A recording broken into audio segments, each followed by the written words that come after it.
পরিবার তার মৃত্যুর ১৯ দিন আগে একটা লিখিত আবেদন করেছে। সেই আবেদনে লিখেছে যে তারা ঢাকায় এনে ওনাকে উন্নত চিকিৎসা করতে চান, তাকে সেই অনুমতি দেওয়া হয়নি। ওই অবস্থায় প্রায় বিনা চিকিৎসায় আমাদের ওই কলিগের মৃত্যু হয়েছে। আমাদের শিল্পকলা একাডেমিতে একজন অফিসার ছিলেন, নাম ছিল সাগর বসাক। উনি বগুড়ার কালচারাল অফিসার ছিলেন।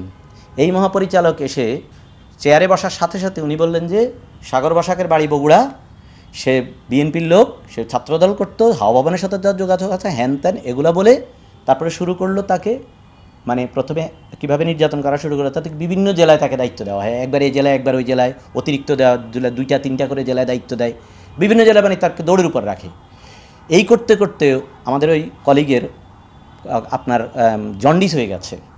জন্ডিস হয়ে যাওয়ার পরে সে আবেদন করেছে, আমি যতদূর জানি, আমি চোখে দেখিনি আবেদনটা, কিন্তু আমি যতদূর জানি উনি আবেদন করেছেন যে ওনার জন্ডিস হয়ে গেছে, উনি একটু রেস্টে যেতে চান, উনি চিকিৎসা করতে চান। ওনাকে তো চিকিৎসাতে যেতে দেওয়া হয়নি, ওনাকে উল্টো তখন আবার নতুন নির্যাতন শুরু হলো। প্রতি সপ্তাহে 2 বার 3 বার করে ওনাকে ঢাকায় আনে। এই করতে করতে তার চিকিৎসা যেহেতু করতে পারেনি, জন্ডিস থেকে হয়ে গেল ক্যান্সার। তারপর যখন ক্যান্সার হয়ে গেল তখন সে বগুড়ায় চিকিৎসা নিচ্ছে জিয়াউর রহমান মেডিকেল হাসপাতাল কলেজে। তার পরিবার তার মৃত্যুর ১৯ দিন আগে একটা লিখিত আবেদন করেছে। সেই আবেদনে লিখেছে যে তারা ঢাকায় এনে ওনাকে উন্নত চিকিৎসা করতে চান, তাকে সেই অনুমতি দেওয়া হয়নি। ওই অবস্থায় প্রায় বিনা চিকিৎসায় আমাদের ওই কলিগের মৃত্যু হয়েছে।